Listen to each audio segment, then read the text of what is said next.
عليكم، مرحبا بكم اخواتي في الله. اليوم جديد وفيديو جديد. اليوم البنات جبت لكم واحد الوصفه زوينه بزاف البنات. وصفه سيداتي اللي غتهنيك من نزلات ديال البرد القاسيه، وخصوصا اننا كنمروا بواحد الفتره صعيبه البنات بزاف، اللي ما كاينش شي واحد اللي ما مرضش، واللي ما مرضش البنات يعني يحمد الله ويشكره.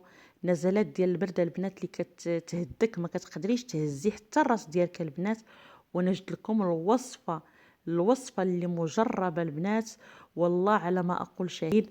وكنتمنى من الاخوات كاع اللي شافوا هذا الفيديو بارطاجيوه مع الاهل والاحباب، وغادي تاخذوا غير الاجر مع الله. يعني وصفه البنات عن تجربه، وديما كنقول لكم انا ديما تنشارك معكم الوصفات اللي مجربه وغادي تستافدي منها سيداتي.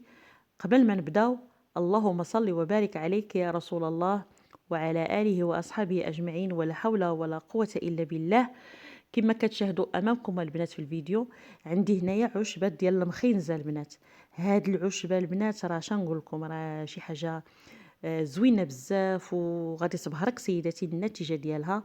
هاد العشبه البنات راه كتباع عند الناس اللي كيكونوا كيبيعوا الاعشاب، يعني بحال الزعتر، الخزامه، الاشياء اللي كنستعملوا في الوصفات الطبيعيه. غادي تمشيو عندهم غتقولوا يعني معروفه بالعشبه ديال المخينزه. وحتى الرائحه ديالها البنات راه لا باس بها، يعني رائحه زوينه، بصح الفوائد ديالها عظيمه بزاف. وجربوا البنات وحكموا. انا ديما الوصفات اللي كنقدم معكم كتكون مجربه، والله على ما اقول شهيد. هاد الوصفه البنات راه استعملتها في درجه الحراره ديال الجسم اللي كانت واصله 40، والحمد لله كانت شنقول لك النتيجه مبهره. داكشي علاش انا بغيت نولي نشاركها معكم. انا ديجا البنات شاركتها معكم، وبغيت نعاود نحطها لكم باش تستافدوا منها، حيت كنشوف معاناه بزاف ديال الوصفات كيجربوهم الناس بدون نتيجه. وحتى انا جربت بزاف ديال الوصفات فاش كانت يعني الام ديالي مريضه، والحمد لله هذه هي اللي لقيت عليها النتيجه. عندك سيداتي اختك امك شي واحد في العائله مريض عنده نزله ديال البرد قاسيه، جربي يا اختي هذه الوصفه على حسابي، والله لي شهد وبارطاجيها. ولكن الاجر وصفه البنات اللي غادي تستافدي منها وغادي تبهرك، واخا تشربي اختي الدواء حتى تعياي.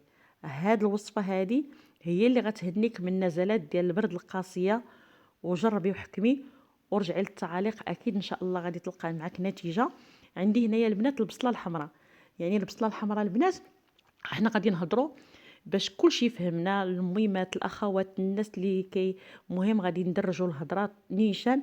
البصله البنات راه مضاد حيوي طبيعي البنات، الالتهابات ديال الحلق، لانه يحتوي على فيتامين سي البنات. وعندي الحامض، شوفوا سبحان الله. وخصوصا البنات هاد الوقيته هادي الحمد لله كاين الحامض موجود في الاسواق، ويعني بثمن بسيط بزاف. راه الله تعالى وتبارك كيعطينا شي اشياء يعني في الفصول ديالها اللي كنستافدوا منها. عندي هنايا البنات البصله والحامض، وهاد المخينزه راه معجزه. وكنتمنى من الاخوات كاع اللي غيشوفوا في هذا الفيديو يعني بارطاجيوه، لكم اجر مع الله ماشي حتى مع شي حد. اللي غتستافد منه يعني غتعطيوه الناس اخرين اللي غيستافدوا منه وغيتعالجوا منه باذن الله. والله على ما اقول شهيده البنات، لا وصفه عن تجربه. البنات البصله راه شي حاجه زوينه للنزلات ديال البرد، وخصوصا الناس اللي عندهم وليداتهم كيلتهب لهم الحلق ديالهم البنات. فيها البصله البنات راه فيها نسبه عاليه ديال فيتامين سي، وكاع الاشياء اللي فيها فيتامين سي راه شي حاجه زوينه. النزلات ديال البرد، الحراره، الحمى، الناس اللي كتكون عندهم الكحبه ناشفه البنات، جربوا وحكموا. انا ديما تنقول لكم جربوا وحكموا البنات. والمهم سمحوا لي الا كنت نشرح يعني بزاف في الفيديو ديالي، غير باش كتكون الافاده لينا جميع البنات. وهاد الوصفه البنات ديروها وما تخافوش. يعني كاين بزاف ديال الاخوات يعني رانا يعني عن تجربه، يعني كنشوفوا ان الدراري الصغار يعني كاينين مدارس اللي ما قراتش كاع بهاد النزلات ديال البرد بدون جدوى، وكناخذوا يعني الدواء من الفرماسيين ما كيدير لنا حتى شي حاجه. جربوا البنات هاد الوصفه الطبيعيه اللي عن تجربه. انا ما غنقولك ديري لا حساء ولا شوربه ولا حتى شي حاجه، حيت داك الشيء البنات درناه وجربناه وما كيدير حتى شي حاجه. وهذه والله على عن تجربه البنات. جربوا هاد الوصفات حيت المكونات البنات اللي قدامكم كلهم عندهم فوائد. يعني الحامضه البنات راه عنده نسبه عاليه ديال فيتامين سي البنات، وكيستافدوا منه في هذا الفصل ديال الشتاء او البرد. الناس اللي يعني الحامض ما موجودش عندهم أو غير مستحب، تقدر السيدة تستعملي الليمون البنات، البرتقال، يا سلام، وخصوصًا أنه موجود في هاد الفصل ديال البرد اللي ينتعش الجسم ديالنا وكيسخّن الجسم ديالنا البنات. سبحان الله، كنقول لهم يعني شي أشياء تيخلقها الله في الوقت ديالها، خصنا نستغلوها ونستافدوا منها. وأنا الفيديو البنات راه ديجا حطيته، وأنا بغيت غير الإفادة. كنتمنى إن شاء الله الناس اللي عندهم مشكل ديال النزلات ديال البرد، راه كاينين الناس البنات، راه عائلات كاملين شي كيعادي شي كيجيبوا وليداتنا من المدرسة، كنخرجوا يعني الحياة ديالنا اليومية وشي كيعادي شي.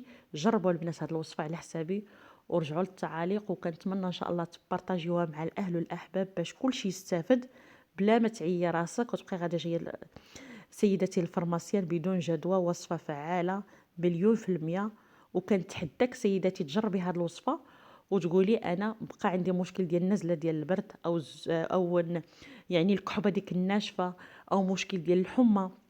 يعني راه كتجينا البنات السخانه، كتكون فينا السخانه بارده وكترتفع الدرجه ديال الحراره ديالنا حتى كتوصل ل 40. وكنتحداك سيداتي يكون عندك هذا المشكل، كطحني العناصر مع بعضها، كتشدي البصله سيداتي كتقطعيها وكديري الحامض ووريقات نتاع المخينزه. هذه هي الطريقه البنات نتاع الوصفه، وصفه سهله مهله، وتقدر السيده تطحنها مزيان كعصير وغادي تشربيها وراه ما تخافيش. يعني المذاق ديالها تقدر السيده تحليه بمعلقه ديال العسل ولا بشي حاجه، راه كيكون يعني الطعم ديالو يا سلام. وخصوصا الاخوات اللي عندهم ديك السخانه الصعيبه، يعني ما كيهزوش الراس، تقدر السيده دير هاد الوصفه هادي على الراس ديالها ودوشي سيداتي وشوفي واش غتبقى عندك شي مشكل ديال النزلات ديال البرد او الرواح، او كما كنسميو هذا النزلات ديال البرد القاسيه. وكنتمنى كاع الاخوات اللي شافوا هذا الفيديو ديالي يعني بارطاجي مع الاهل والاحباب باش تعم الفائده على الجميع. وهاد الوصفه البنات تقدر السيده ديريها عصير تشربيها، يعني راه ما تخافي منها حتى شي حاجه. كتشدي مخينزه مع شويه ديال البصله مع شويه ديال مع الليمونه البنات وشربيها وردي عليا، واكيد ما غيبقى عندك حتى شي مشكل، لا مشكل ديال الحلق، خصوصا ان الاخوات كيكون عندهم مشكل ديال الحلق ناشف، يعني ديك الكحبه كتكون ناشفه. تيكون السيلان ديال الانف، تيكون عندنا مشكل ديال الرعاش، كيجينا ديك التوريشه يعني ديك السخانه البارده، وكترتفع الدرجه ديال الحراره ديالنا في الجسم.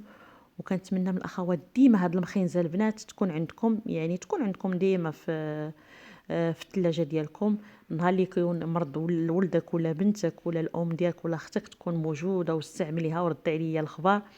اكيد ما عمرك غادي تلتجئي لشي حاجه يعني اللي غتبقاي كل ساعه غادا جايه للفرماسيان بدون جدوى. خصوصا انني يعني كنمروا بواحد المشكل ديال النزلات ديال البرد القاسيه، خصوصا في هذا الشهر هذا الناس كيعانيو. كاينين الوليدات اللي ما مشاوش سيمانه للمدارس البنات، كاينين اقسام كاملين كيكونوا كلهم الوليدات شي كيعادي شي. وكنتمنى الله العافيه للجميع. وجربوا البنات هذا الفيديو وهاد الوصفه البنات راه فعاله، وجربوها على حسابي. ولا عجبكم الفيديو ما تنسونيش اخواتي بلايك وبارطاجيوه مع الاهل